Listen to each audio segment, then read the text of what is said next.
You are now fixated on the finest quality of educated and opinionated brothers, black brothers, who take the free time you most have generously donated to us and curate a channel free of fuckery or bullshit and write with wisdom and insight. We turn spoils to royal, we turn doodles to murals, we turn dollars to euros, weed to florals, or florals to weed, whatever you need. We proceed to give you these and many, many more motherfucking episodes. What it do, what the business is. It's another week in the books. Same phrase, brand new, well, different podcast, man. We're taking a week off at the OnDeckTV Podcast, man, but we still wanted to provide you guys with some dope content. So I reached out to some of my friends, and we're going to give you some hip-hop discussions, some things that have been on our mind as of late, wrapping up the fourth quarter, putting some content out there for you. First and foremost, I got my guy, my co-host here. Animal _Brown was goody. What up, though? Got my guy, Nicky Duce, Mr. No Dick Disrespect. How about that? Yeah, you gonna gotta say that over, right? Shit. Pause on that. Jeez. No, Mr. No Disrespect. Yeah, it's your boy in the building. And last but certainly not least, my guy, Mr. Strictly Hip Hop and Strictly Sports, Chris Platte. What's going on, sir?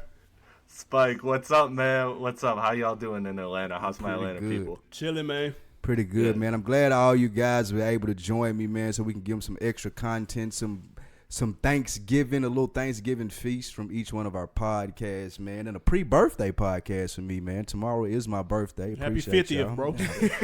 Turning 21, man, just coming around that corner, so I appreciate y'all supporting me on that. So first and foremost, man, we want to just have some conversations with some people who do hip-hop like me. So hip-hop and artists today versus 90s and 2000 hip-hop artists is where we'll start, guys. So what's the biggest change that you guys have seen when it comes to hip-hop artists act today in comparison to how they used to act in the 90s and the 2000s? Yeah, it's a layup. Okay. It's simple, man. Quantity over quality. You could argue that Yo Boy, Gucci Mane, made this popular in the late 2000s, but now that's the thing. That's the wave now. Put out as much music as you possibly can, and you only need one or two joints to stick, and you're good. You can tour off of that for the rest of the year. You can get your streams where they need to be, and you fuck around and win an award or two even, maybe. You know what I'm saying? So thanks to Gucci Mane, for better or for worse, now it's all about quantity over quality. Okay. And Period. I gotta disagree. I think the biggest thing is the business end. The reason Gucci was ahead of his time because he knew that the more music you put out, the more likely you're gonna hit on something. And that's a business mind. That's a business strategy. Another thing is like nowadays, you know about 360 deals, you know about distribution deals, you know about, you know what I'm saying, like masters. Like that's something that's tangible. I can Google that right now as an up and coming artist and do my research. So when I'm talking to labels, if I do have a hot song, I know how to move and negotiate a little bit better than they did back in the day. Yeah, and to go off that business point, Nick, I see what I see is that artists today of this generation have really, really mastered their marketing and their branding. And I feel like back in the day, we were just hearing from artists, you know, like a month or two before their album and a little bit after, and that was it. Like that was when we heard them, at least from a public eye perspective, the interviews and all of that stuff. But now with social media, all these artists, every single day, we're seeing Schoolboy Q golf with George Lopez or go to soccer practice with his daughter. And we're seeing all these different artists just living their everyday lives. And we're getting all of this, we're getting just so much more access to who they are. And these artists have flipped that into business, really, and used that to kind of market themselves and brand themselves as like a funny rapper. Like, I don't think people would think Schoolboy Q is funny if we didn't have social media, right? Because Schoolboy Q's music is so different from his like public persona, I guess. Yeah. And I agree with that. And I think that the range, just like you're saying with Schoolboy Q, through all perceptions, people would label Schoolboy Q as a gangster rapper, right? Mm-hmm. But you're seeing him play golf with George Lopez, and he's showing that he has a personality. And these are all the things I feel like that tie into the changes of now as compared to back in the day. There was a lot less variety when it came to being a rapper. Like you had a couple of things that determined who the best rappers were, and there were 5 or 6 of those guys, and everybody else was vying for their spots. Now there are people like Russ or like Post Malone that a lot of people like us that are true hip hop fans don't listen to, but they're selling millions of records. So I think that's the change that's came about as to the range of things is what people consider rap. From Young Thug to a Post Malone to a Lil Nas X, exactly, winning the Grammys for Best Rap Song of the Year. AMA. You just wouldn't have had that in the 90s, and I think it's a gift and a curse. It shows that the genre is growing and there's a lot more money out there, but it does take away, in my opinion, a little bit from the craft of it. Speaking of the lot more money, though, that's one. Speaking on the business perspective, like y'all said, people have learned from the mistakes of those people in the 90s and early 2000s. Like, it's cool to have your masters. You know what I'm saying? Like, nobody really understood that back in the day, with the exception of a handful. I just watched an interview with LL Cool J, and he said he's owned his masters for the last 20 years, every album, which is nuts. So that's like a cool thing. You see people like Chris Brown and other people have came out. I know he's not hip hop, but you know what I'm saying.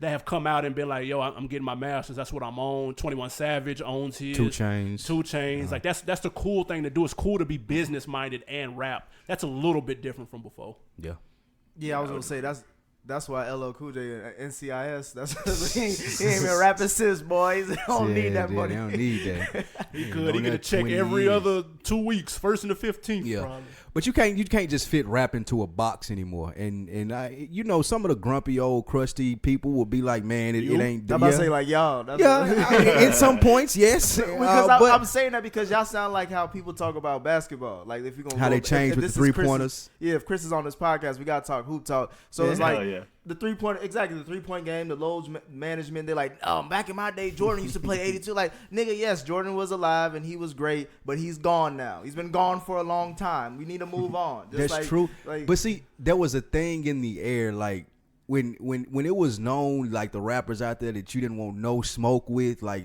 you wasn't gonna test them. Like it was the rivalry or the competition was in there. That made rap for me a little bit more, you know, fans, interesting for us as the fans. No, it's not. There's no competition in rap right now. We got run up on Russ. Russ the only one running up smacking people. Run up on the baby. See what happens. You know what I'm saying?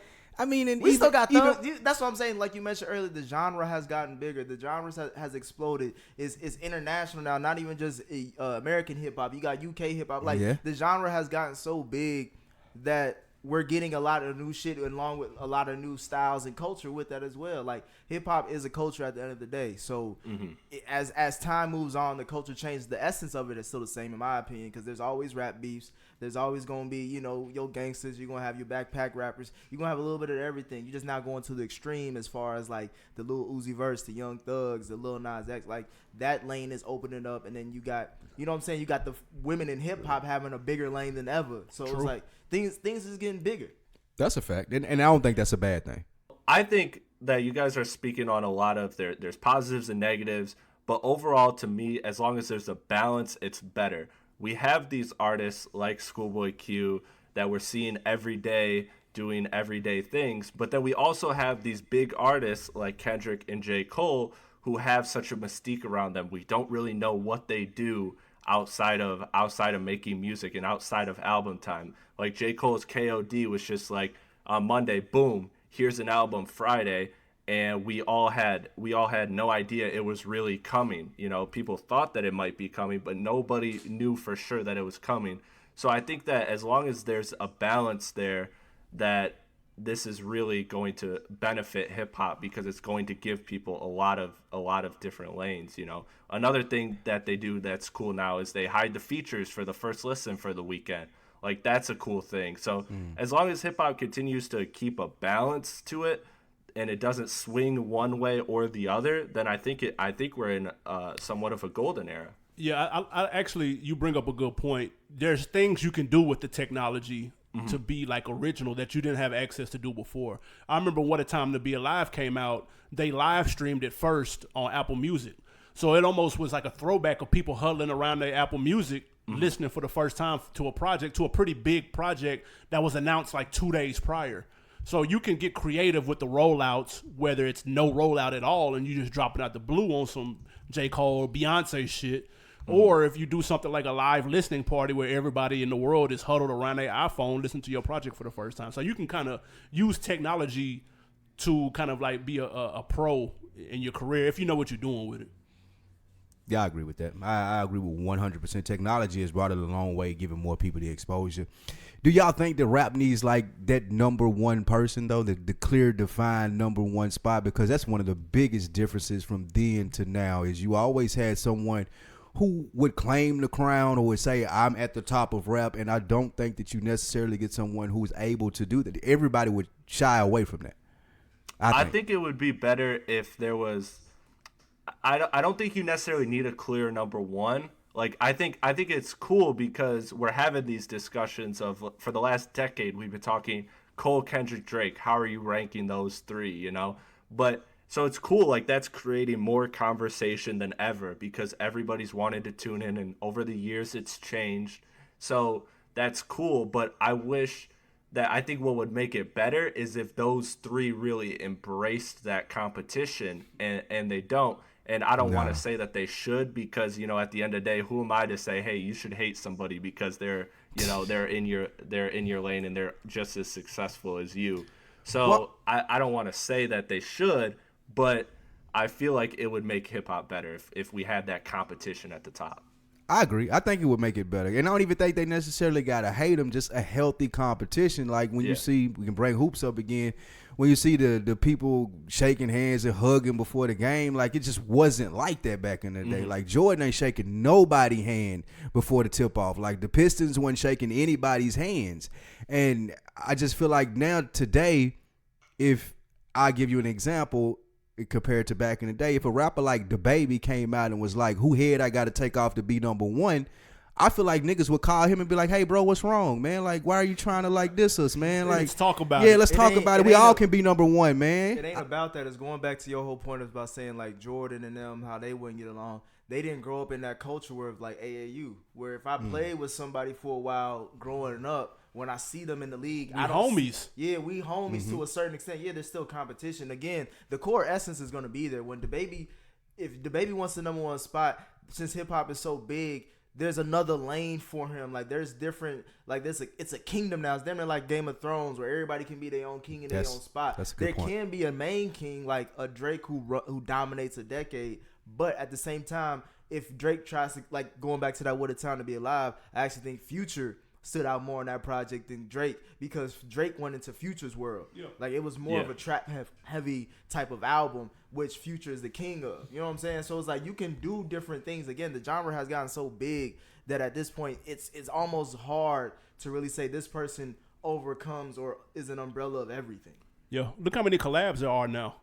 Yeah. You would have never got that back in the day. All. Never. But it's too much money to be made, though, and people have realized that. And once you see you make more money being tight than beefing, then, like, bro, it's over with. You get collab albums monthly, easy. That's true. And just to that point, though, there's a lot of money in, being tight, and there's also a lot of money in being the best. And if somebody came out and clarified themselves as the best, it's Drake. I think Drake probably does that. Like, he give more shots than anybody. Kendrick had the control verse back in the day. And Cole, he's been murdering people for the last year. So I think in their own indirect ways. But I just come from an era where it was so like, nigga, I'm the best. And if you got something to say, then I'm coming at your head. And it's just not like that anymore. I don't know if it's good or bad. I don't know. I like the collabs. I like the collabs. Yeah. I also like when people's head get bit off too. All right. So, did we speak on? You guys feel has that change been better or worse for hip hop? Did that point get spoken on there? Did you guys get out what you wanted to? I think we have. Okay. Yeah. All right. So, do you believe hip hop artists care about the genre as much as the 99, 2000 artists? And when I'm talking about care, I mean like we've heard an example here lately where you talk about big artists not writing all of their songs. We don't know how much that happened in the past. It was more so where people you thought wrote all of their own bars. We've also had rappers like Blueface who clearly are not trying and just putting out whatever it may be and it sticks. And you got these rappers who are leaning more towards bag rap and it being that as opposed to leaning into the craft and being good rappers.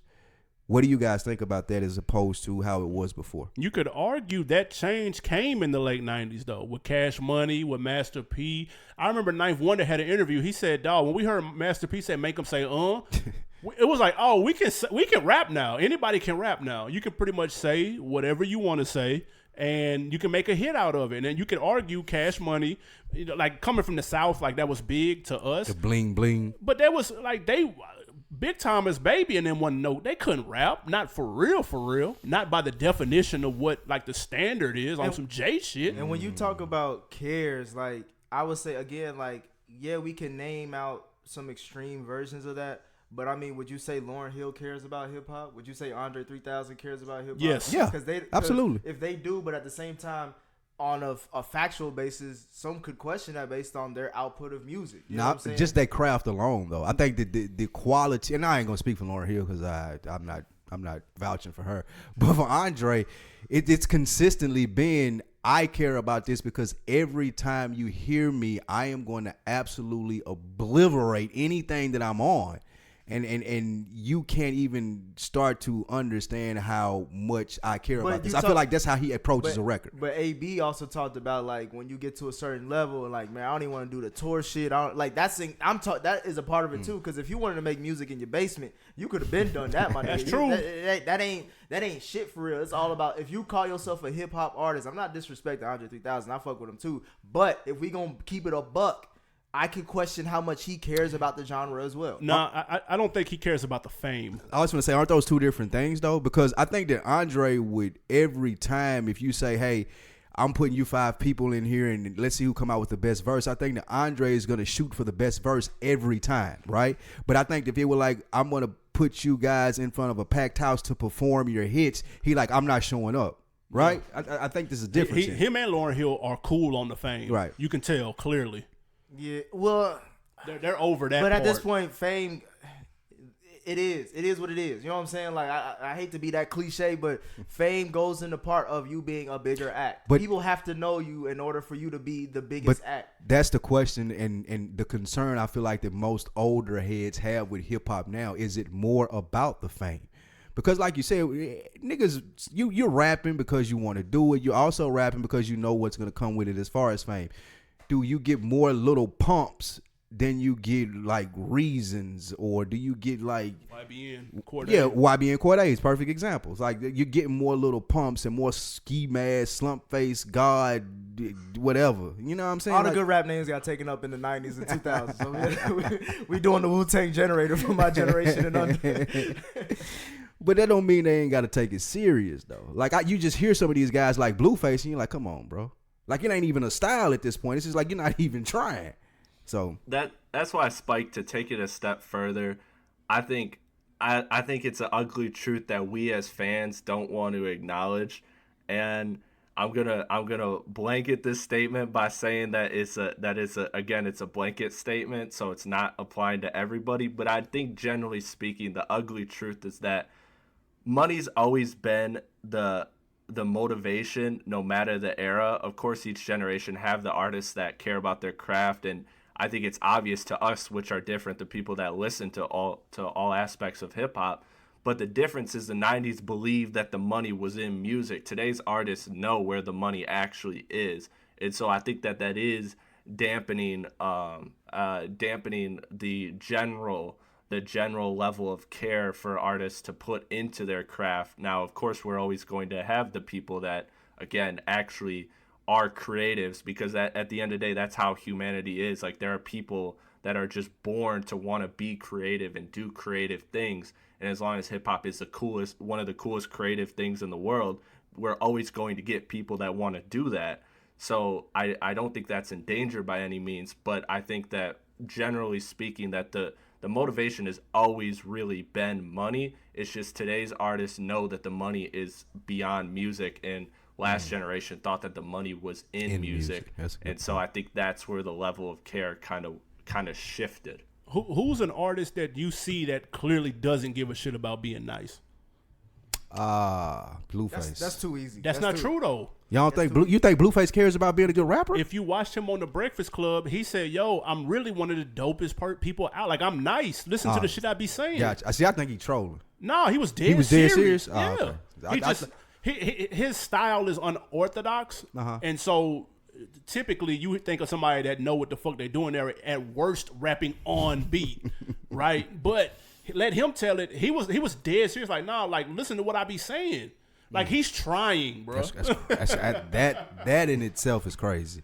I mean, that's a good question, and I have to think more about that. He was the first one that popped out to my mind, and I think it's more so because you don't hear the same "I'm the best rapper alive" or whatever anymore. You do more so just hear people in their own bag. So I guess they kind of lose to what I'm saying, and it may not necessarily. I think you be just true. basically just going off. He's so shitty that He's just so. This is him trying, or he's garbage. Like, or it's so I many. can't believe he cares. Or it's so many trash rappers that call themselves trying their way. And I'm like, there's no way that y'all care about what y'all doing, bro. Like, it's no way. It turned when hustlers started rapping. Rocco. Like when people behind the scenes. Like Jeezy. Puff. You know what I'm saying? Like that Puff's not a rapper. You understand what I'm saying? But they made it sound good. And that's my point. So like even when you say Baby and Manny Fresh and those guys aren't rappers, they still made it sound good. I think that they still took time out to say, hey, I know I don't do this, so I'm going to take even more time and even more curation to this. Like Dr. Dre's verses I don't like any of Dr. Dre's verses ever in history because they sound so crafted to me. Yeah. It's like he took 6 hours to record them and it just don't sound good. But I think that goes to him wanting them to be perfect. And I don't know who wants it to be perfect nowadays other than the top tier of artists. Yeah, people one take Jakin off the dome. Yeah, like I'm and some people like Young Thug are great at it, right? He can go in there he can go in there and do stuff that no one else can do with the one takes. Lil Baby is good at it. Oh my god. Like, you know what I'm saying? So some people can do what they do with it, but some people it's just like, bro, you should have did like 7 takes. Like just do it over, you know? So. Chris, did you have anything on that? Nah, man. I mean, really, I just kind of sat back and enjoyed that part of it. Really, I enjoyed that part of it. I see where you're coming from, Spike, but I really liked Animal Brown's point too about name one artist that's openly admitted to like not caring about music or not really trying. That's a good point. I was scrolling through my library and most of the artists will at least say it, that they want to be the best. But I think we can tell by the work ethic. That is true. Yeah, and also niggas just gotten too honest with the fact of like, I just started rapping like 6 months ago type shit. I just started. You can't say that leads into it, but at the same time, like for me, you can't be in this game without being somewhat serious about it. It's like running for president. Anybody can run, but it's only a select few that do because it's like I have to put in so much work into it. There's a point you gotta be serious. Right. You remember when Trinidad James came out and he was like, man, I've only been rapping for 4 months, and people were looking like, hey man, stop saying that, bro. Yep. hey, stop saying it's not a good look, fam. Stop saying this shit. Yeah, because Lil everybody Pump said the same thing with J. Cole. Remember when they had that awkward ass interview where J. Cole was talking about, take me through your rap, and he's like, I started rapping like 2 years ago, and I started like, I think he was like, Gucci Gang was like a song that, or not Gucci Gang, but whatever song was before Gucci Gang of Lil Pump's that was big. He was like, that was like my second or third song.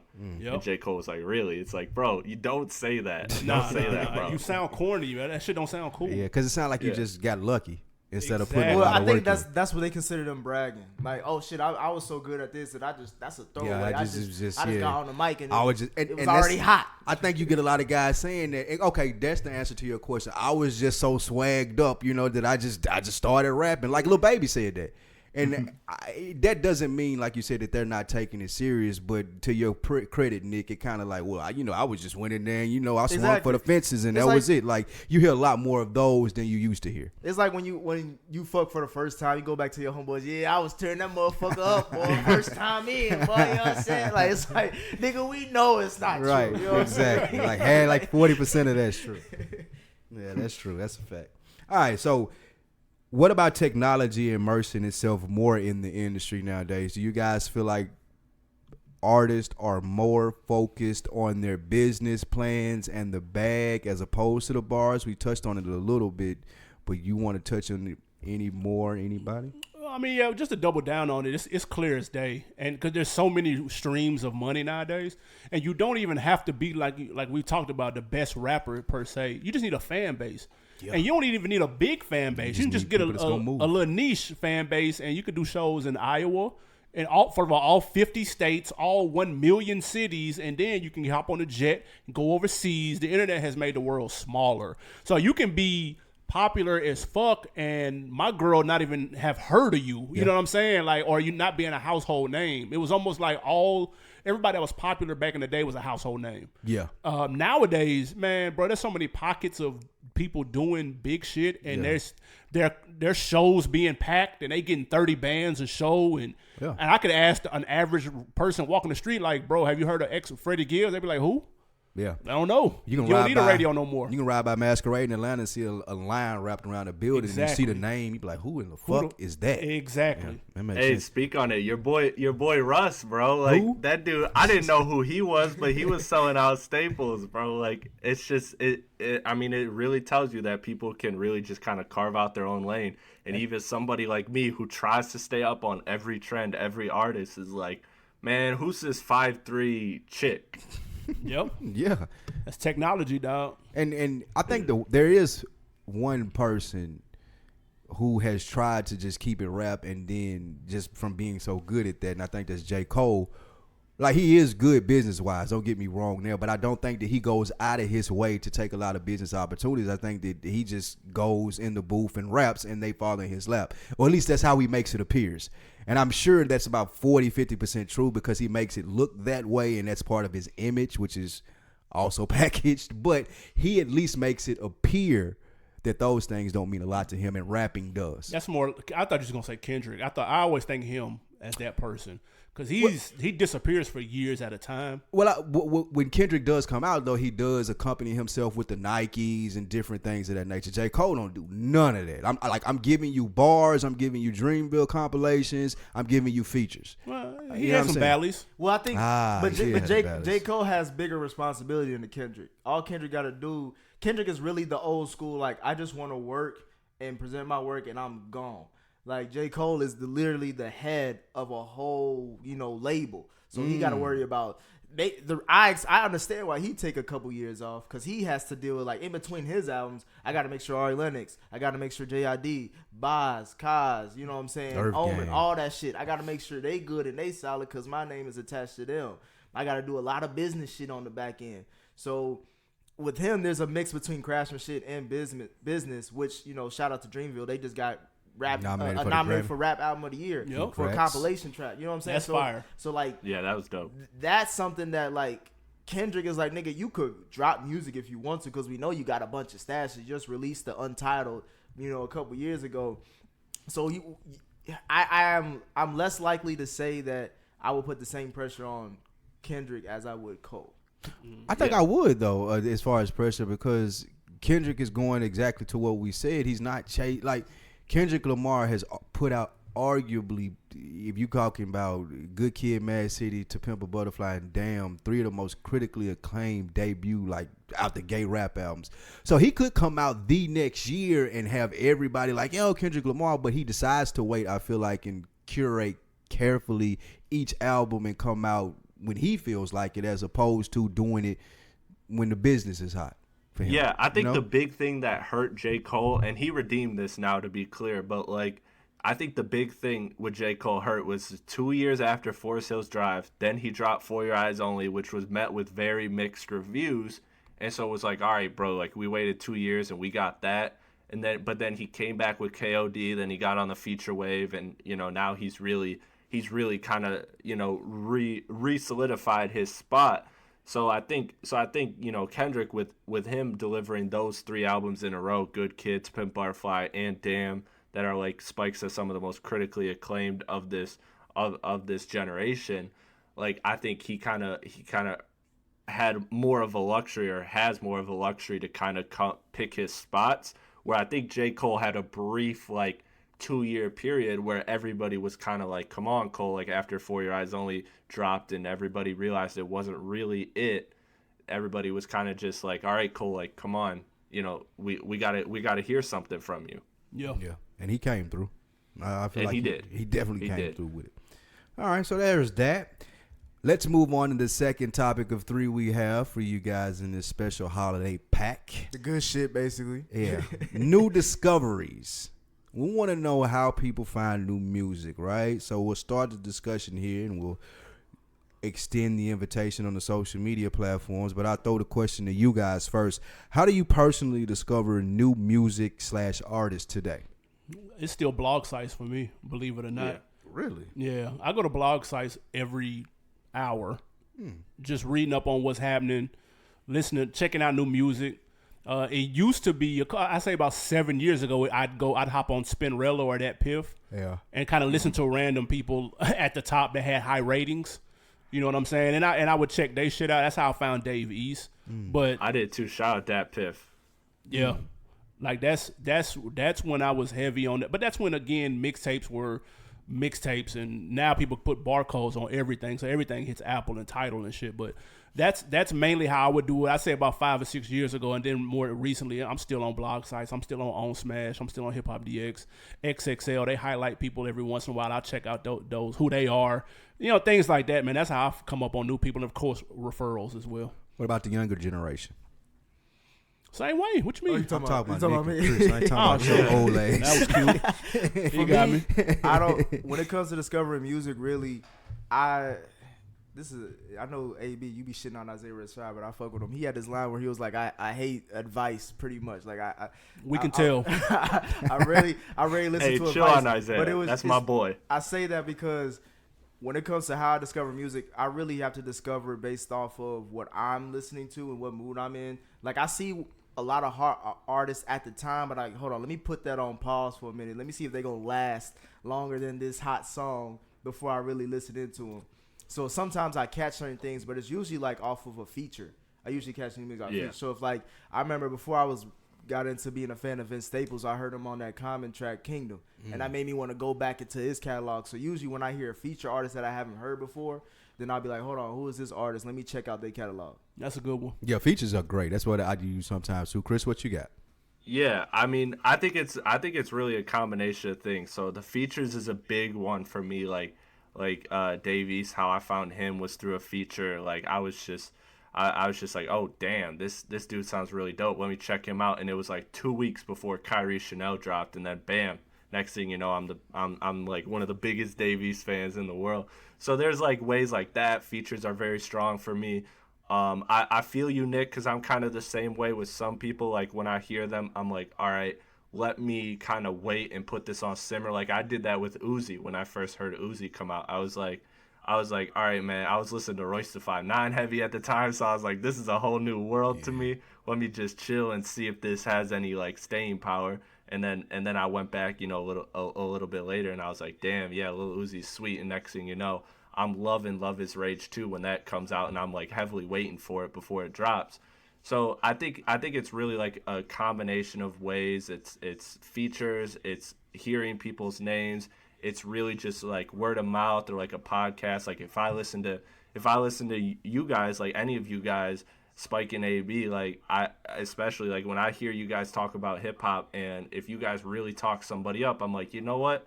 I'm gonna give them a shot because I put trust in them. Or like same with the Joe Budden. Like if Joe Budden says I really like somebody, I'll like, all right, let me kind of circle back to that at another time. So to me it's really just like a number of ways. It's not really one specific way, but if I had to pick, probably the biggest way would probably be features as well for me.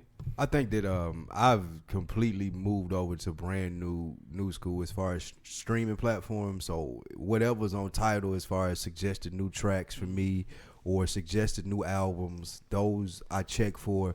I'm corny. I still look for stuff with like clever little names, or I look at the cover art, and sometimes just the cover art on the CD will make me check it out. Unfortunately, nowadays it don't. Yeah, work cover a lot. art can grab you. Funny you're more loose than I am. Yeah, as like- far as like I rarely would try a new track artist. Like sometimes I do listen to Apple Music Radio, the hip hop station, just to see what I may check out. And I have come away with some things, but really y'all Fam, put me on to some shit. And If a nigga got hood something or whatever it may be, like if I feel like that it's gonna be something where he telling a dope story or the cover art jumps out as far as something I'm like, that's interesting, then I'll check it out. So title 100% has taken the place for me, and features as well. Like if they on some of my favorite people stuff, then I like to check them out as well. One of my least favorite though is when you get the IG and you got LeBron listening to the new shit and you got like, well, he don't be breaking. Man, new nobody artists, pays though. attention He to just him. listens to Just somebody's old new people single shit. that we already know. promoing albums. Yeah, he promo Meek Mill shit. Yeah. You know what I'm saying?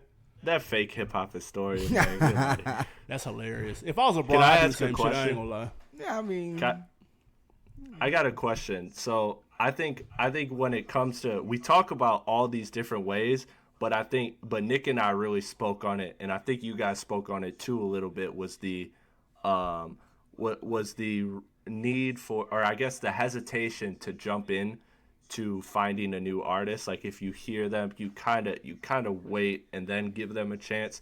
Do you think that that's just because there's so many artists out there now? Because that's kind of how I feel. I almost feel like I'm so overwhelmed with all these options that I'm just like, let me stick to what I know. And then it kind of takes me a while to really decide to like, okay, I'm finally going to give this artist a chance. Yeah, absolutely. And then if you look at the recommendation game right now, I remember this completely changed when Drake came out. When my homeboy told me, he's like, yo, hey, Wayne new artist, like he hard, man. Like check out, hey, he got a joint called So Far Gone. That shit slaps, dog. Check that out. So I'm like, oh, okay, he finna be spitting then. Like, and then I turn it on and it's Houston, Atlanta, Vegas. And I'm like, dude, what is this? Like, what is he doing? This is rap? I thought you said he was spitting. cups full of rose. Yeah, I'm like, what the fuck? Now again, like that ended up growing on me, but the sound has changed. When somebody recommends something, I have no expectations anymore because you can't go into it like that. That goes back to the whole hip hop is becoming bigger. Like, so when I'm saying, oh yeah, I'm gonna put you on this dope hip hop artist, you may come in. Like for me, thinking I was surprised Wayne would even sign an artist like that or an artist like Nicki, because it just don't, for what he was doing at the time. I don't know. I didn't realize how why open-minded he was as an artist, because usually artists like, I'm gonna stick to my lane. what I sound like and what I like. And these gonna be the fruits of my tree. But this one is like totally left field. You could tell like, oh, I'm on some other shit. I just like his music. Dope music is dope music. Cups of the rose. Do you guys find it frustrating sometimes when you do find new artists? And I give an example here. I stumbled across Dante Hitchcock some type of way, and I followed him on Twitter and some motion. I'm like, oh, this dude dope. And I don't ever get any new music. Like, I'm following him on Twitter. I had to unfollow him because he kept talking about the album and how dope it was, and he can't wait till it come out. I'm like, bro, it's been 6 months, dude. It do not take that long, at least in my mind, to put an album out because of where we are in the climate nowadays. But I don't know what he's going through, right? So I just pulled back, and I'm like, you know what? When it drop, it drop. But sometimes I do find it frustrating when I find a dope new artist, and Reason is another one from TDE. Like, I love that first one, but then I just don't hear enough new stuff from him. Do y'all find that? Absolutely. Childish Gambino was like that for me. Childish Gambino. Oh man, Dog, when I got put on to him, I was like, man, yo, Where's like the rest of it? I was like, he tough. And then he like took a break. He put out some because of the internet, and I'm like, yo, he fire. So I went back and listened to all his old stuff, and then he switches it up, and like now he sings like whatever the fuck that, I don't even know what this is no more, with the My Love or whatever the fuck it was called, even though it was fire. Redbone. Awaken My Yeah, Love. the Redbone was Redbone. banging. No, don't get me wrong. I like the whole project, but still, I wanted to hear him rap. I feel like he's talented enough, and he's in a lane that wasn't so saturated, 3 or 4 or 5 years ago. Now everybody raps and sings, but a couple of years ago, it wasn't that packed in the lane like how it was. So when you hear something that's original or that's kind of sparking your interest, you're like, yo, I need more of that. And then when they fall off or take a back seat, you're like, what the fuck? Where are you? Nah, for me, it's like, well, because I grew up under Kanye as a big influence. So that, as far as switching styles up every album or every project, I was kind of used to that. For me, it's like the reason why I'm hesitant on like artists is because I like to listen to more than one song if I really like this artist. It's kind of like if you watching a dope, TV series and they only got like 2 episodes or 3 episodes, like them British series, you're like, damn, I can't really Do I even want to invest my time into it? Because I'm gonna be wanting more. As soon as I like it, as soon as I like it, it's over. Or like I'd rather hear a full body of work than a single. You know what I'm saying? So I'm kind of new school, old school with it. Like I don't mind listening to new artists and different sounds, but I want to hear a full body of work so I can accurately judge that music. Makes sense. See, I don't think I'm that way because I think I'm weird in the sense that I can really listen to a bunch of music that I really like by an artist like over and over again. I can listen to 1, 2, 3, 4 songs like repeatedly for days. Like I remember when Dave East Don't Shoot, the first time I heard that off Kyrie Chanel. That's fire. I listened to that 200 times in one day. Like I'm not even like exaggerating. Like I was looping it for hours in my dorm room, just chilling because I was just blown away by that song. And so I think that I'm kind of the person that is really just I can really gravitate to one song, one album, or a couple songs or a couple projects or whatever, and then totally be cool with that. And then I'll go to this artist or this artist, and there's just so many artists that I find myself, do I want another Childish Gambino album? Desperately. But I got all this other stuff that I really like, so I'm not really like frustrated about it, I guess, if that makes sense. It's a little bit let down though, just a little bit. Gotta be. Oh yeah, of course I'm let down, man. John Connor's my favorite artist, so I mean, who you telling about let down? Man? You're let down daily. I'm about to say shit. Hey, my boy's free now. He's a free agent though. Man, that Terminator gonna come out before another John Connor album. Like they hotcakes. I'm telling you, That's a hey fact. man, he's a free agent now. I'm ready. I'm back in. See what I'm saying, man? It's Here a we wrap. go. You can cancel 4 that. music. 4 years of no music, bro, and all he does is drop one song saying, I'm back now, I'm a free agent, I'm no longer with Aftermath, and I'm like, let's get it. I'm right back where I started 4 years ago. That's like Jay Electronica. Yeah. He been pissing people off for a decade. Yeah, So that wasn't his fault, though. Yeah. What do you guys think the best platform is to showcase new music for an artist? Man, you know what's crazy? Looking at the Netflix show Rhythm and Flow, I thought that did an extremely great job at showcasing new artists. There was a whole pack of new artists. I had heard of maybe 1 or 2 already, but watching that and like the artists that made it to the end were so. The quality of the music was much better than I had even seen. So, like, even taking a platform like that and breaking artists through that way, like legitimate artists, like the dude who won is fire. You know what I'm saying? Yeah. So, like, that I followed, man, that last episode made me, I had to go follow dude, download his last tape, and I almost copped some merch. Like, that shit was super dope. Yeah. Like, real talk. So, that being a vehicle to break new artists that's something new, and I think if played right, they can build off of it. Now, are you talking Hell about? yeah. I agree with that. I definitely agree with that. But one thing I can't do is I can't forgive my boy T.I. for letting Sam Be Yourself go all the way to the Elite 8. Yeah. Come on, man. Yeah. What kills me is that dude's from Detroit, man. It's like, bro, it's like, come on. I'm from Michigan. I'm from right outside Detroit. Like, come on, man. Crispy yourself. Come on. What show y'all talking about? Rhythm and Flow. Oh, Yeah, Rhythm and Flow. I heard it's super dope. I still gotta check it out. So, dope. Yeah. is it? You think it's that show specifically? Because y'all are gonna hate me for saying this, and there's a lot of that. This one gives you a return on your investment as well. Like Love and Hip Hop is breeding stars now. Like if you are an up and coming rapper and you gonna Love and Hip Hop, like at least you're gonna be known in your little Instagram circles and that type of crowd. I don't count that shit. You don't count that? Nah. Why? Just because you can put a booking email in your IG now doesn't mean that somebody checking for your project. Like Cardi was lightning in a bottle, Right. and she's manufactured to death, and that's no knock because it's a smart play. But like Slight knock.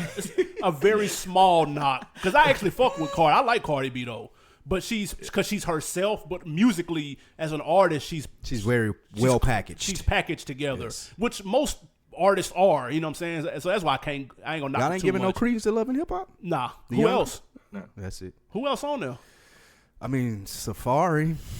You see? For every Cardi, on, there's man. a Safari. There's 10 Safaris. I would say, as far as platforms, I think Spotify is a great platform for artists, just for the fact of it's a label in itself that it's gonna be. Eventually, these streaming platforms will be called a label. So I will say that Facts. first. Yeah. But I think Spotify is leading the head charge because of everything that it encompasses, and it's kind of unique. I think it was what SoundCloud should have been or became, but they just had a better business model. So I think Spotify. If I was an artist and I was looking to do a deal with any company, I would think about Spotify first, because you always see the artists post they shit on the billboard. I like those stats. The in stats Times that they have. Squares and shit. They give you stats. That shit hard. You could go on. They got a good connect to the Joe Budden podcast if you wanted to be on there. That was my second thing to say. Never heard of it.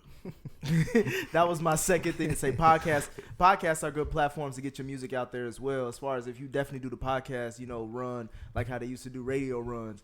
Like, And you could diversify your audience with that. you can always send a clip to LeBron James. He's willing, and there he will listen to it on his IG, and A&R you will LeBron. take off. Oh man, Yes, 100. I think one way that people are not really. I think you kind of got to it, Nick. Is the streaming playlists like the Rap Caviars for Apple Music? It's the A list. I think these are huge things as well, because I remember, and I don't know the numbers off my head, but I remember hearing on a podcast over a year ago that if you are on Rap Caviar's playlist, if you are the first song on Rap Caviar's playlist, you are automatically going to get like X amount, millions of streams, millions, bro. Like That makes sense.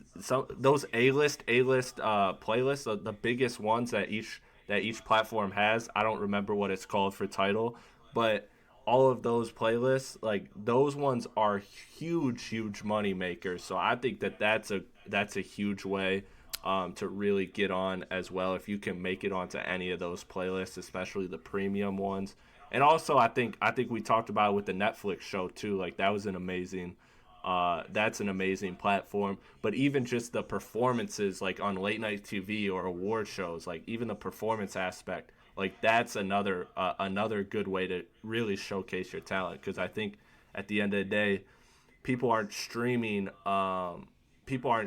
like live performances like back in the day. Like my dad listens to jazz, and he's got live performances from this artist in this city and that city and all that. It's not like that in hip hop, but I still think that there's something about performing on late night TV or an award show that really also kind of captures everybody's attention. Agreed. I definitely agree with that. So, Do you notice how nobody said the radio? I was just about to say that before we moved on, how no one mentioned radio at all. And Well, satellite radio to a certain extent, though. But that's even then you got to have satellite radio. You know what I'm That's saying? true. Everybody Yeah, ain't got and- satellite radio. yeah, that's true.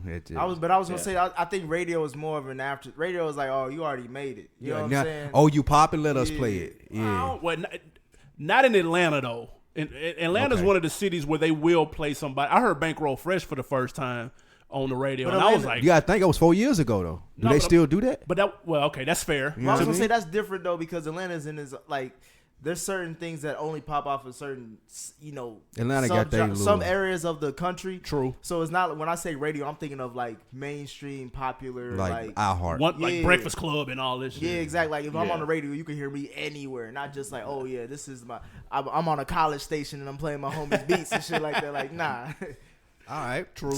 Well, that was a good one. So to close it out before we wrap up here, we want to do something that we used to do back in the day that we want to bring back to life with the new generation with Chris and Nick. We used to always know who was your top 5 dead or alive. Well, not dead or alive. Top 5 alive. When Biggie, Jay-Z, and Nas was aligned or whatever it may be. I want to explore right now who you guys think the top 6 rappers in the game are. And that can be based on whatever you guys want to base it on. I want you guys to have your criteria as far as whatever you think it is. But tell me who you guys would consider 6, 5, 4, 3, 2, 1. Whoever wants to start. For right now, my criteria is like it's a mix of who's the hottest right now and who's also having like there's good product to back up that argument, like Okay. of the hotness. You know what I'm saying? Like I'm not just saying like whose name have I heard the most, but also they got a project that actually did well. They got good criticism of it, as far as from the public. And this artist is still, bubbling and moving. It ain't just like something that's been a flash in the pan. Right. So for me, and we can all Sound like say a our lot of six. stalling, Nick. My number 6 is the baby. Damn. Yeah, I can respect that. Okay, you gonna go all 6 or everybody do their 6? I was gonna say we all just do our 6, Okay. and then we can go from there. My 6 is Freddie Gibbs. All the same reasons that you said. I think he's been consistent over these last handful of years. It's one thing to put out one project and it be critically acclaimed and everybody fuck with it, but when you do 2, 3, throw in a collab tape with Currency, 4, and it's like, oh, okay, like hold on, now we got something. You know what I mean? Like now you can say that he's kind of here to stay in that lane that he's in. I'm not saying he's a household name. I'm not saying he's going to be on the AMAs next year, you know, beating Lil Nas X, but I'm saying in that lane that he's in terms of quality projects, and he's got enough quantity to qualify him for a top 6 list. I go Freddie Gibbs. Damn. I'll go with. So I had a different approach from you guys when I formed my 6 for the decade, because I looked at it as who was really like active for the majority part of the decade, and who are the people that really had the power to kind of like stop the music world when they were dropping, because everything nowadays is so frequent, so rapid that, you know, big name artists are dropping and their music is an afterthought 2 weeks later. So who are the people that really have staying power? So as much as I don't think he's the 6th best artist of this generation, I put Chance the Rapper here because of just how popular he is and how likable he is, and how he could really just kind of even after that horrible album that he dropped, man, like he can come back. He could come back next year, at the top of next year, and say, "Yo, I got an album," and everybody's going to tune in. And so I had him as number 6. But if I was doing it more so skill based, then I would have slid my dog Big Sean in there, because Big Sean is a hell of an MC. I was using the same criteria that you were, Chris, and I have the same person that you have at 6 is Chance the Rapper. Okay. Yeah, and I think that just because of the groundwork that he's laid, I don't think the album was as bad as you and AB think it is. It's not great, but I don't think it's that trash. bad. I do think that hot garbage. Just with the climate of how hip hop is, man, and his connections and how he's able to do business, man, he gonna be able to be around for a very long time. And even with Kanye West doing the stuff that he's doing with the God music and how he's taking it to religion, I think that Chance is gonna have the opportunity to come behind him and do that more efficiently. And I think that that's gonna take him a long way and have his name out there for a long time. So my number 6 is Chance. Kill me now before all that happens. If I was going by y'all criteria, because I know how y'all was thinking, I would say Wale at 6. Get out of here. I would say, I know how y'all feel about Wale on this damn podcast. I ain't mad at that. Just try to throw him in there. But I have to give shout out, bro. This man has been, if anything, Wale's I remember Jay-Z said on the only Breakfast Club interview he did, he said Wale's gonna be here because off the strength of he wants to be here. I've never seen an artist will himself to this level or this long. That's not a compliment. I think it is, because he gotta will himself. That's that good. I'm with you, Spike. Come on, bro. It's like when you give us the heart of the cards. Like sometimes, nigga, you just gotta put your heart on the line and some shit just draw right. You know what I'm saying? He pulled out that blue flame dragon like a motherfucker anytime he needed to. I think Wale always got a hit in his bag. That's the one thing you can always say about him. Like you always hear a hit song from Wale somehow, some way. I get you that. My list, man, that's like Matthew Dellavedova willing his way to championship. You saying Wale though? Matthew Dellavedova hip hop? That's funny. That is real. That's hilarious, but that's so I'm not disrespectful. gonna disrespect him like that. Shit. I'm not gonna Wale disrespect gonna do him. a rant on you, Chris. Wale. That's a joke, Wale. That's funny. Come on. All right, I'll walk that back, but I just had to get that shot off though. My bad. We can go. My bad, Wale. We can do a snake. Your We can do a mixtape is snake, dope. and I'll go back and do my 5 because I'm sure there'll be an uproar here. My 5 is young, and I think that he'll be around a very long time. Just he had trouble at first, and I think he's been able to stay out of the spotlight, but still put hits out. Well, not hits, but still put out solid project and have a good following. That's NBA YoungBoy. I like that he's able to navigate now through hip hop as far as not getting in trouble as much. Kodak Black is kind of set the example of what not to do, and he was in that same lane with him. And I feel like the NBA YoungBoy kind of toned it down a little bit. Every young person that I've ever met in life likes him for some reason or another, whether it be the melodic sounds or what he rapping about it, them just buying into his styles. Like if you go to his YouTube stats and look at all of his numbers, I think that this kid is going to be around for a long time. And I don't even think that a lot of people that are not in his age group are even on him yet. I think he's going to grow into a lot of people's musical palette and start to do a lot more. So I'm going to go number 5, NBA YoungBoy. Yeah, I'm good on him. I'm about to say you reaching for that one. Yeah. I thought you was just trying to be funny with this being Chris's hoops and hip hop talks. Like NBA YoungBoy sound like a perfect fit. Check his stats though. That's what I'm saying. He like a Devin Booker. What's my guy name from the Suns? No, Devin Booker, no playoffs. You see how you said his name? You was hesitant. I ain't know if it was him, but that's what I'm saying. I feel like the NBA YoungBoy, he put up the numbers. He can do what he need to do. Like you look at his YouTube stats, look at his stream, and look at his albums when he come out. I think that he's going to grow into the personality that he needs to be a superstar in rap. And he got the material, and I think he's going to go up. He ain't even talked about like that now, though. So yes, he is. To you, 25 and under. No, I'm just saying as far as, okay, maybe, all right, because I'm 26, so yeah. Gotcha. That's right out my window. Hey, I'm under 25, and I don't know much about NBA YoungBoy at all. You're not missing nothing. I'll be honest with you. I'll be honest with you. Listen, Spike. And that's why, just to close it out and I'll let y'all have it, but that's why I do think that he has a lot of room to grow because each of you guys are in, I would say, the wheelhouse for him, but you're still saying I haven't heard of him. But if you look at his numbers, a lot of people are listening. I think he's still going to have a lot of room to grow on y'all and still put out better music and more music that's palatable to a lot more people. Yeah, my list doubles as a decade list, basically. Mm-hmm. You know what I'm saying? Yeah. So like I could argue my 6 are hot today, or that, you know what I'm saying, for the better part of the decade they have been cooking. So with that, my number 5 is Big Sean. I decided it's criminally slept on. I thought that criminally. I thought that was the perfect project to kick the year off. That 2017 it came out.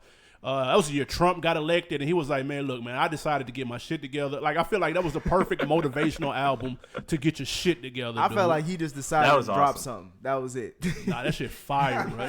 It's gems in that album, like for real. Yeah. Like life gems. He killed that album. Thank you. His features do a better job on his songs than he does. No. That's not true. On that album, are you serious? Yes, it's fact. Not rolling with Sacrifices? it at all. Does Offset not have a better verse than Big Sean? He rode the beat better than him. No. It's a fire song, though. I can't. You could argue whose verse was better or whatnot, but as a whole, that's still Big Sean's song, and it was still on his album, and the album is tough. Then My Beautiful Dark Twisted Fantasy is I'm tripping. Not Paradise, My Beautiful Dark Twisted. Yeah, Paradise. Dark Sky Paradise. Excuse me. There we go. That shit. That's a fire project. Everybody has been waiting on this new joint. I have no doubt in my mind it will be heat. I have doubt. I don't. The delay brings me doubt. No, the delay comes with being on good music, though. That just kind of comes with the territory. Your boss is a bum. When your boss is a genius, it's tough to kind of get things in order. But I'd have to go Big Sean, and don't sleep on the mixtapes. That Detroit mixtape goes up. My God. He's a dope artist, and he's got a long road ahead of him, man. But for the better part of the decade, he's been cooking. Hell yeah. I would say for my 5, again, like AB said, it could be now or back then, is Travis Scott. I think that Days Before Rodeo really broke him out the mode. I think he was on the verge of being not canceled, but like let go from his label situation. People gave up on him on Al Faro because, like, I think around that time, that's when T.I. and Kanye saying this is the next guy up, and then there was a huge gap as far as music and to back that huge statement up from those legends. So he's really improved himself. I think over the decade, he's probably get the most improved player of the year award or of the decade award. And he dropped Astro World. He's on. It seems like every song he dropped now is at least a top 5 record. And now he got the world's most famous baby mama. So in this next decade, he could do a lot more things, which is surprising since he already done a lot. True. Oh yeah. My number 5 is and this is gonna piss off Spike a little bit here, is Kanye, because I'm looking at it from a decade perspective too. And Kanye was active enough this decade, Plus, we all know his ability to create attention. Again, my list is looking at the decade, not who I'd say are the 6 best right now. So I have Kanye at number 5 just because of, My Beautiful Dark Twisted Fantasy. I mean, that alone can carry you very well. But then, to follow it up with The Life of Pablo, which I like. And then I like moments of his other albums. Also just his ability to create attention. And let's not forget the fact that he produced Daytona, which is an album that, if we're talking about albums of the decade, that album's pretty high on that list. So I think overall Kanye is my number 5 just because of all the things that he was doing. He was active enough, and Watch the Throne too. Yeah, and that leads into my 4 because it's Kanye. Oh God! And okay. I really slick got him too low, but the top 3 I can't deny. So it's just been a tough. Yeah.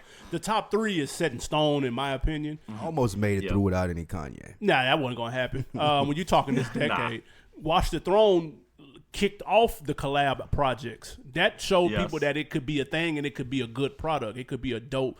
People have that album up there with some of the best of the decade, like the hip hop albums. I know people that got that in their top 5. He got shitted on when it came out though. That shit was fire. I don't know why I got shitted on when it came out because I fucked it. Yeah, I don't remember nobody shitting on Kanye. The way Kanye started off this decade, you would think he's going to be the greatest thing ever. He is. That's true. The way the decade ended is not the case no more. That's true. No, but people shitted on the single that had the down south, the ham. People kind of shitted on that because they went with like a familiar sound. Lex Luger was hot. Yeah, because it was Lex Luger. That's all. Yeah, people kind of shitted on that, but that shit go hard too though. Then they changed the single to Otis, didn't they? Yeah, they and switched it it up. Took off and it was a rap after that. Yeah. All right. My number 4. Number 4. Go ahead. Yeah. Because we're going in snake order, right? Okay, cool. So then my number 4 is who Nick just mentioned, I believe, and that's Travis Scott. For all the reasons that you mentioned, Nick, he's one of the few artists that have hung around for the majority of this decade since he's really come on, and he's been having all the charting success. He has the celebrity success. He has a great pulse on commercial sound, but is one of the few artists, and this is why he's number 4 for me, is because he's one of the few artists that really is powerful enough and smart enough to change the commercial sound. And I think Trav has absolutely done that over these last couple of years. We've seen that. And I don't think he has a bad project in this decade, really, when you look back at it. I know some people aren't a fan of Birds. I like Birds personally. And I love Rodeo and I love Astroworld. But I don't think Trav has a bad project. And he, again, is just so powerful that he can, I believe, change the commercial sound, which is something that really only a small handful, not even a handful, can really do that today. Real quick though, he does have a bad project. The collab album with Quavo was ass. Oh yeah, yep. It wasn't ass. That shit was ass. It was ass. It was that ass. shit was buns. It was not buns. Yep. It was. That was not it at all. It's mediocre. I would say it's mediocre is better. But then I will say to Travis's kind of credit, he's he's creeping on if he's not at superstar level, but he still has a grassroots fan base though, which is super hard to do to reach that level of success. But your fans be like ride or stands die. Though. Ride or die, yeah. That shit is hard to do, man. Usually you got some manufactured shit in there between time, but they fuck with him heavy. Yeah, I would say my number 4 is I think I just had it.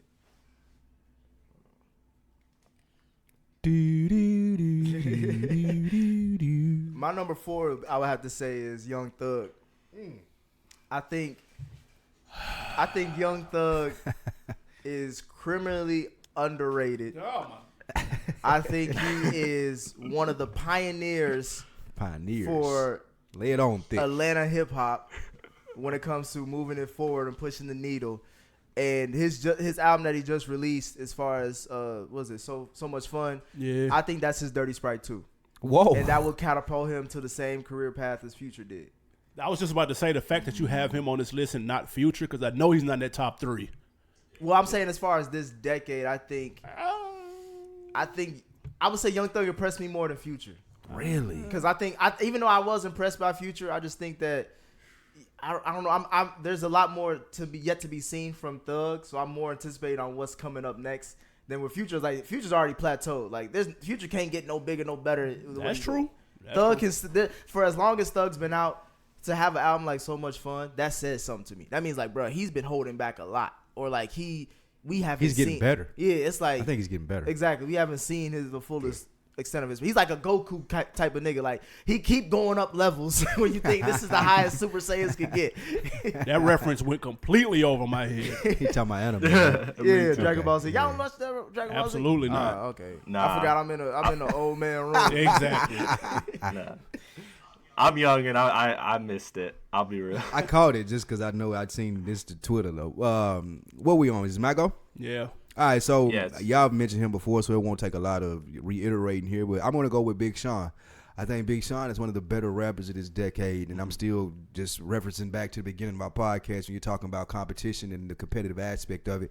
The moment that he decides to take on one of the big three and knock them out of the water, it will be the day that he replaces one of them. I feel like it's that simple. Yeah. Because he does have the skill set, he got the hits, he got everything that you're looking for to be in the top three, other than being able to knock one of the niggas out of the top three that's standing right there. Yeah. So I feel like when he's able to do that, then he can solidify himself in that top three, in my opinion. Yeah. With that top three, is it safe to say we all got the same? Everybody top got three? the same. I want to hear Yeah, y'all order though. Can I say, before we do that, though, because I think we all have the same top three, obviously, can I just say that when I was looking through this tier list and I was trying to figure out, okay, like, all these artists of the decade, like, really, when you look back at it, there are not that many artists that were around for the majority of the decade as far as, like, true. As far as, like, they really held. That shocked me when I was like, okay, I know my first three, but then after that, it's like, okay, this artist, you know, like Future, like he had his moments, but then he also like kind of fatigued off, and like, so it was like crazy. And then there was like the people that was never really considered for my list, but looking at the big names like a Logic, like remember how after Under Pressure, everybody's like, oh my God, this is the guy that's gonna stay, and then and then he totally falls off and becomes just terrible. And then you got artists like Uzi who popped off like a couple of years ago, and now he's been silent for a minute. So it's like it's kind of crazy that not many people, like, if we're being real, probably only like 10 artists actually stuck around like this whole decade, or maybe 15. I think it's because niggas forget how long a decade is. It's like 10 10 years. years. So like we always look at it like, damn, it's 2019. Like, damn, a decade already went past. But like, nah, if we went back to it, be like, how many people you forgot? Yeah, exactly. There's a lot of niggas. That's Yeah. why like it was. I wanted to say Kanye. I wanted to say other artists, but it was like for me to say 10 years. It's like 2010 to 2011. That's the best Kanye you gonna get. Like after that, it really kind of goes. It keeps going lower and lower from his projects. From Graduation to My Beautiful Dog Twisted Fantasy, That's it's the like best plateau. year. You know Yeah. what I'm saying? That's it. Yeah, That's just not true. That's Go a ahead. fact. That is a fact. I Life agree of with that, but I'm a big he was still Kanye fan active too. enough. So Life of Pablo, yay, Fire. and Fire. Jesus Fire. is King. Fire. Come on, no, bro. No. Fire. Come on, bro. I stand by Jesus is King. I'm with Thank it. you. That's fire. to me. So my three. These should be the same order for everybody too. I'm gonna go ahead and put that. I don't think they are. I think I don't disagree know. with that. I don't know if I have the same. I think we order. all probably have different orders because I feel like I can 100% say you got Drake first and I don't. Who is your 3, 2, 1? So my 3, 2, 1 and the reasons why.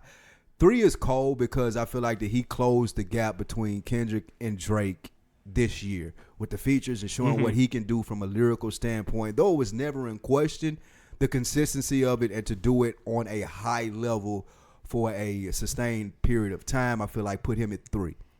2 for me is Drake. I mean, Fuck out of here. because he's Drake. When we're talking about star power, we're talking about hits and we're talking about putting music out. I don't think that you can deny that he's been a superstar throughout this generation in this decade. If we're adding one more level to it, the reason that I put Kendrick Lamar first is because of how I spoke of the first 3 albums. He has the 3. I don't know, other than Kanye West, somebody that came out of the gate with 3 albums like My Beautiful Talk, Good Kid, Mad City, To Pimp a Butterfly, and Damn. Those are probably 3 of the most critically acclaimed albums from an artist this generation, in my opinion. And also, I think I'm going to continue to give him credit for the Control verse when he came out and told every other rapper of this generation, I'm better than you, and if you feel like you're better than me, prove it, and nobody did it. So I got to go with Kendrick, number 1. Listen, First of all, everybody should have Jermaine Lamar Cole at number 3. That's first and foremost. His middle name is Lamar for real? Yeah, it is. It's not. No, it is with 2 R's. I don't believe it. Yes. Now, and no, don't get it twisted. People got to remember the Come Up mixtape, Friday Night Lights. That's 09 and 2010. Both fire ass mixtapes, by the way. So he's been cooking, but people really didn't gravitate toward his albums until 2014, though. Nah. Generally speaking, I fucked with his debut album. I thought Sideline Story was tough. Not even that. Born Sinner is what turned the page that for ain't him. it. That album's some slaw. What, are you serious? Yeah, that's Born Sinner might be his best album. Whoa. Wait, whoa, no way. Over 2014 Forest Hills I Drive. personally like Born Sinner more than 2014. Wow. It's a underappreciated. It's the precious of his catalog. It's ugly. It's Precious. That album ain't nothing, bro. It's underappreciated. It's actually good if you get through it. Mr. Nice Watch? It's cool, but was on his first album. come on. Fuck.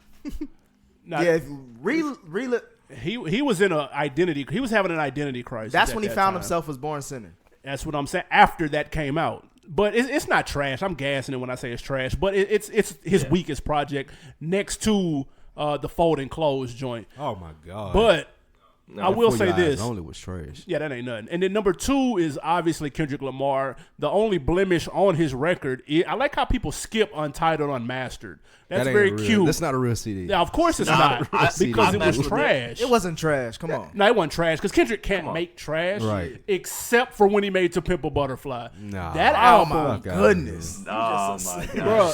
Listen, Stephen A. Butchering Smith. this You just nigga. Stephen A. Smith this segment, aren't you? I have him at number 2 for a reason. He's dope. He's the shit. I am anxiously awaiting his next project, just like everyone else is. I'm surprised he's on your list the way you're talking about. Man, Good Kid, Mad City is one of my favorite albums ever. That shit is amazing. Damn is amazing. I can't get into To Pimp a Butterfly, but I can't sit here and act like I don't see the reception that it gets from the rest of the rap community. Like, I'm not blind to that, although I didn't resonate with it at all. And then, of course, number 1 is obviously, without question, Aubrey. Drake, the Sixth God. guy. There's no debate. Everybody should have him at number 1, Kendrick at number 2, and Cole number 3. I could be here all night going over the reasons that Drake is number 1, but I don't want to make this a 3-hour podcast. The guy that got booed Nah, hard. man. Listen. When it comes to you might not be blind, but you might be deaf when it comes to defending I'm gonna be real with you there. I can't do it, man. We have That's many a pimp arguments. butterfly. Matter of fact, a funny story for the listeners that are listening to this right now. That I actually, the first time I met AB, I specifically remember this summer when I went to Atlanta, that I was like, oh, I'm putting on my Spin Butterfly shirt, and I greeted him, and I pulled up, and I pulled up in my Spin Butterfly shirt, and I was like, what's up, bro? Slaw, man. But You get a refund for that T-shirt. Chris, what's your order?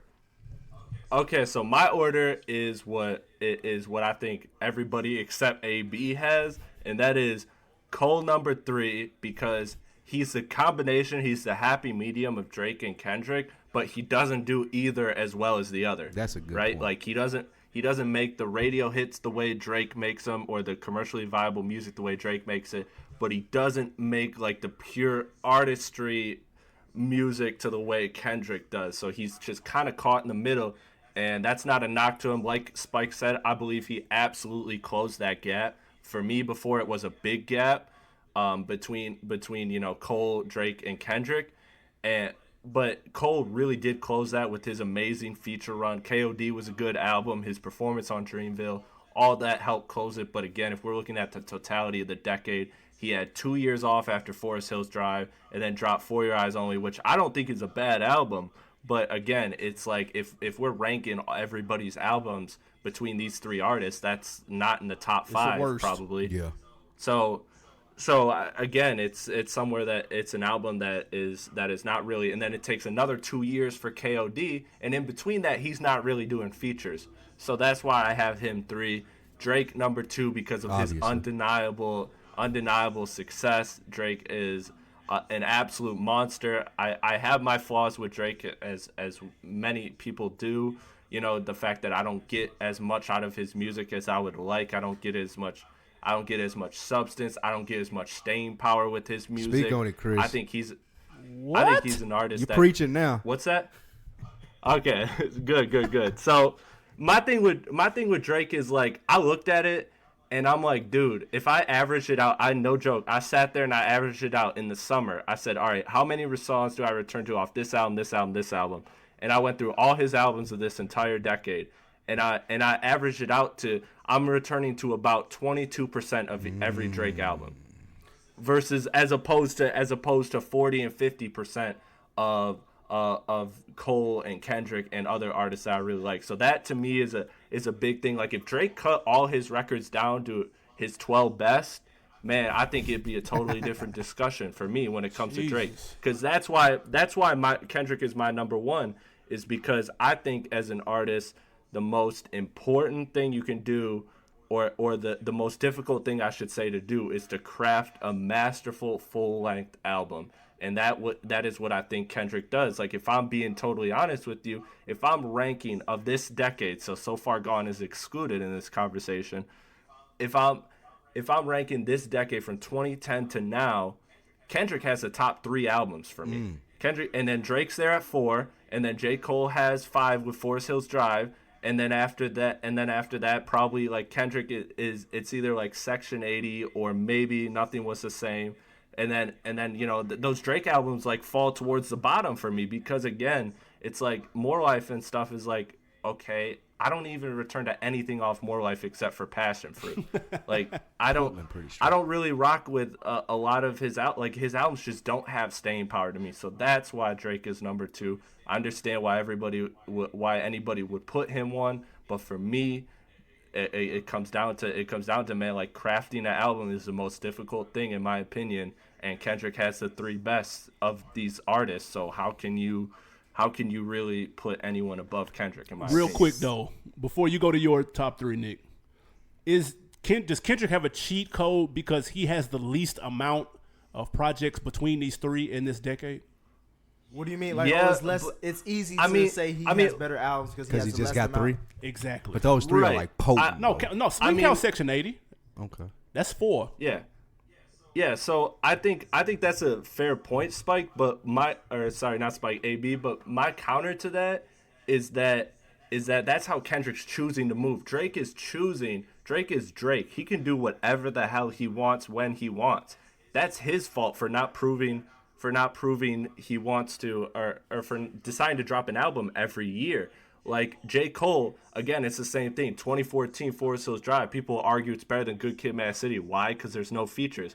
That's your fault for not utilizing features, in my opinion. So it's like okay, Drake, yeah, he dropped more albums. I appreciate that he's consistent, that he has a big time record every single year. There's not a single year we can go through and Drake doesn't have one of, if not the biggest record of this decade, and that's really cool. But you're dropping albums every year. So you got like 200 songs in this decade, and I'm returning to 15, 20. If Drake took the Kendrick approach to releasing, then it would be maybe a different story. So that means if Kendrick took the Drake approach, then it would be a different story. Then I think it could arguably be. Music, though. Yeah. It could be arguably, but again, I think Drake and Kendrick are 2 different artists, so it's kind of hard to compare them, because I don't see Drake ever trying to craft a Good Kid, Mad City, like a story concept album. Drake would just make, here are the 10 most banging songs I can make. And yeah, I think if Drake did that, or Kendrick adopted Drake's approach and did 20 tracks, you know, then I think there would be an absolute real discussion, and that discussion might even lead to Drake being the winner. But again, it comes down to the artists. They have the freedom to do what they want, and they're choosing to go different ways. And how I value his albums, and Kendrick has. And I would just say like this analogy: like, would you rather have 3 bad bitches, or would you rather have 10 butter heads? And that's what you're talking about with Kendrick and Drake.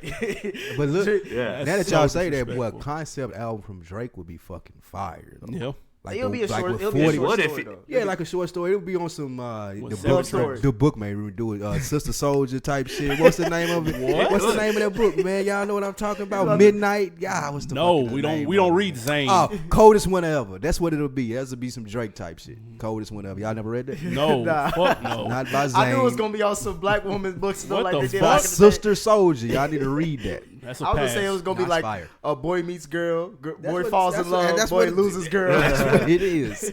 That's what 1,000,000% Now what that's it a is. reference I get. I got a feeling Nick finna be real disrespectful and try to be I was gonna actually put cold first. I'm putting Kendrick at number 3. Wow, That's I fair. knew it. That's I fair. knew it. I'm putting Kendrick at number 3 just Get for the fuck outta not here. because of That's any fair. disrespect to Kendrick, but just for the fact of AB don't like Kendrick that's getting all fair. this no, love. I'm So a that's fair. huge Kendrick fan, but if I want to keep it a buck, as far as this decade, he's given me a lot less. Like he could have done more.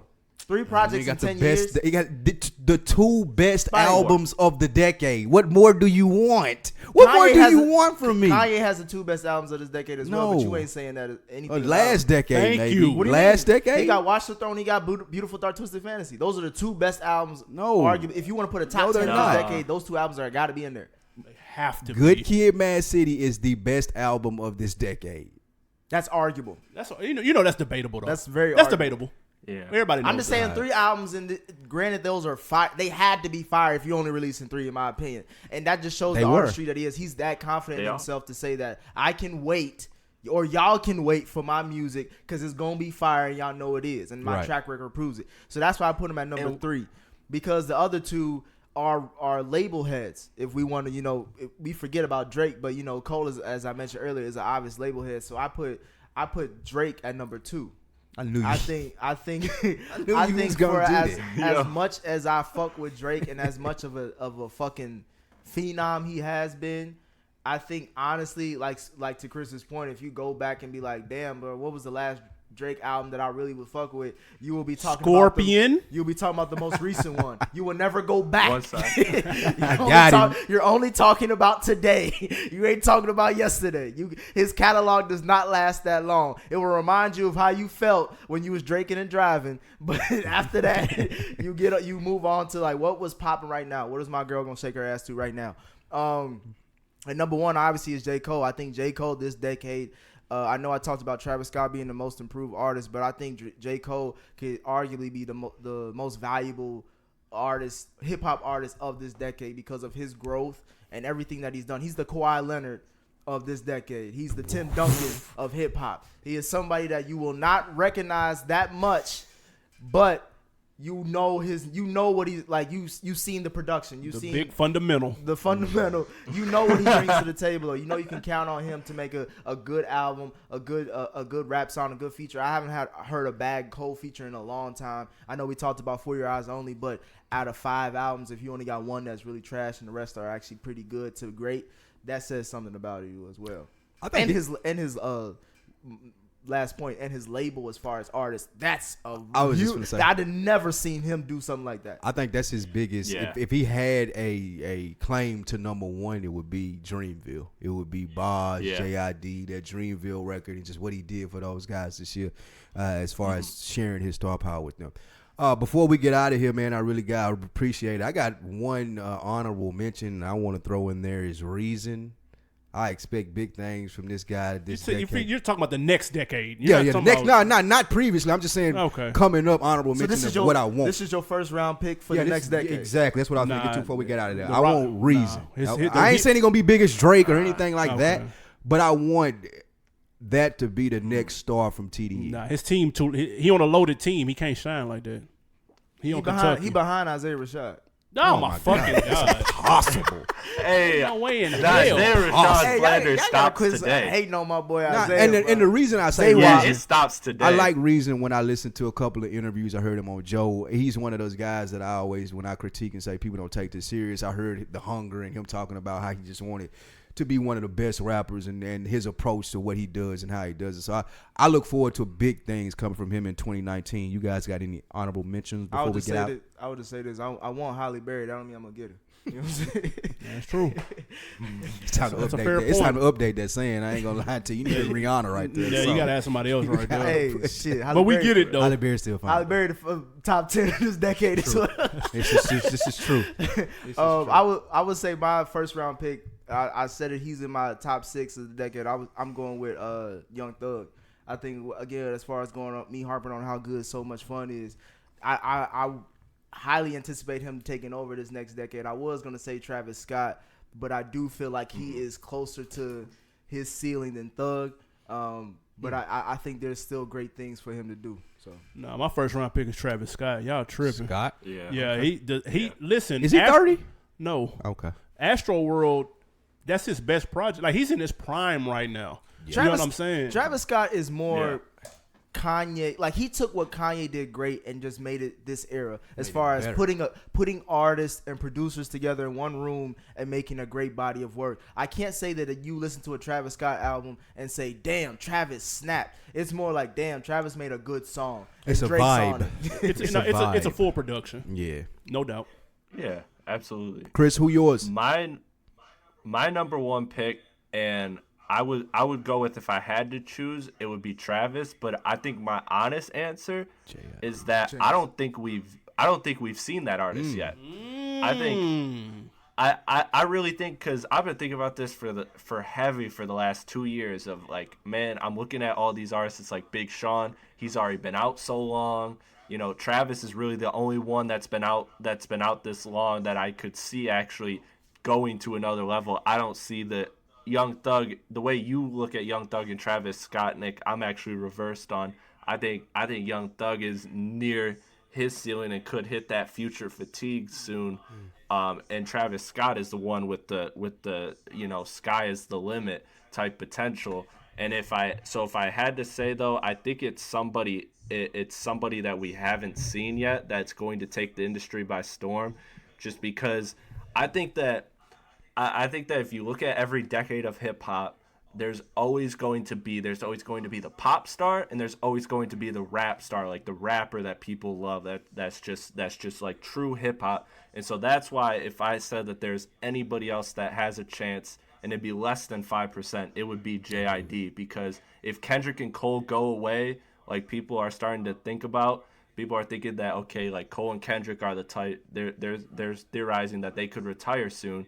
And if that's the case, then that void for lyricism in hip hop will be filled, because there's never going to be a time in hip hop where there's just not one of the top 3 to 4 guys is a pure lyricist. Like, there's enough of a crowd in hip hop as that, and it will always be that way. There's enough of a crowd in hip hop that demands lyrics just as much as there's a crowd that demands, like, just commercially viable records. So that's why I think JID, I guess, would have a chance but that would have to be if Cole or Kendrick or both step down. But otherwise it'd be Travis Scott, or potentially even an artist we haven't heard I feel like yet. JID would be the Kendrick, and then somebody like YB and Cordae would be the Cole. Yeah, I like that. Like, that would make sense. Y'all know I'm surprised whose name did not come up at all? Wayne? Meek Mill. I think we've seen the championships was the best. That's it. That's the best plateau of for Meek. him? Yeah. That's the best of Meek. I think so. But he's had a nice run, though. He has a great run. To Yeah, be he got a honest, nice I thought run. he was building up. I thought that this was supposed to be like him going upward this year. He may. I think wins and losses and championships are like, if those are the 2 albums that if I was to put somebody on Meek, those are 2 albums I'm gonna listen to. DC4 nice too, though. I think he comes out with something better this year. I think Nah, he ain't gonna top it. I think he I don't know if continues it's to top grow. championships. He ain't on top of that. I think Meek is. That's a good pick, though. I think Meek might be past, like, music. I mean, he's gonna make music still, but I really do see Meek starting to do or moving into full time, like the social stuff, and then doing the music on the side, and as a He's result, like, he gonna hit a cap. Like, He ain't about that life. Yeah, he gonna pull a cap. like, He gonna pull a cap. Kaepernick on that whole jail, like, reform. Like, Nah, he but gonna, I'm saying, because it's gonna be tough to balance both. Yeah, that's why I said he gonna Yeah, disappear that's on that. all it is. He gonna It's- stop talking You about already that. see Kanye on his neck about it. He out of there. I would say that another pick that I was thinking about putting, because I think going into this decade, I actually think women in hip hop are gonna be a force. And I was thinking about putting Megan Thee Stallion. Yeah. But because I was wondering if she could be the next Nicki for the decade. But I think we've always put that tag out on other female hip hop artists. So I don't know, to Chris's point, as far as if we've seen that yet. Yeah. But there will be a female hip hop artist that does have a Nicki run, and I think. Yeah, it's so. Cardi. Cardi. She's already here. I don't know if it's Cardi, because so far Cardi ain't going that nowhere. one album, as you said, bro, AB, like it was so manufactured that That's true. like she learned a lot of lessons from it as far as what songs she needs to do and what songs she don't need to do. But I think with Megan, it's like I feel like Megan knows herself to a certain extent, that she knows these are the records I'm gonna do and this is how I'm gonna pop off, and this is how I can carry myself into the next future. As far as Cardi, she's dealing with that hip hop pop star lifestyle balance, and it's kind of going to her detriment, because it seems like we talking about a lot of her other shit besides her music. Yeah. Yeah, and not to mention she's dropped a couple records since her album, and they haven't really hit that way that Cardi records That's hit. true. They gonna come through. Well, guys, this was great. I definitely appreciate it. I feel like we came through like the Minutemen. Shout out Watchmen. Y'all don't know nothing about that. I'm fucking with you. I haven't seen the I was latest gonna say episode. the Avengers, but I feel like that was you, so I had to throw the Minutemen in there, man. But Avengers would have been better. yeah, That's what I used in the summer when we all teamed up. Exactly. that's why I couldn't use that one. But Chris, Nick, AB, I appreciate you guys giving the fans something to rock to while we took a week away over at the OnDeckTV Podcast and the respective feeds for Chris and Nick. Y'all, thank you, appreciate it. Check us out. Another one in the books, and we out. Holla. Peace. Peace.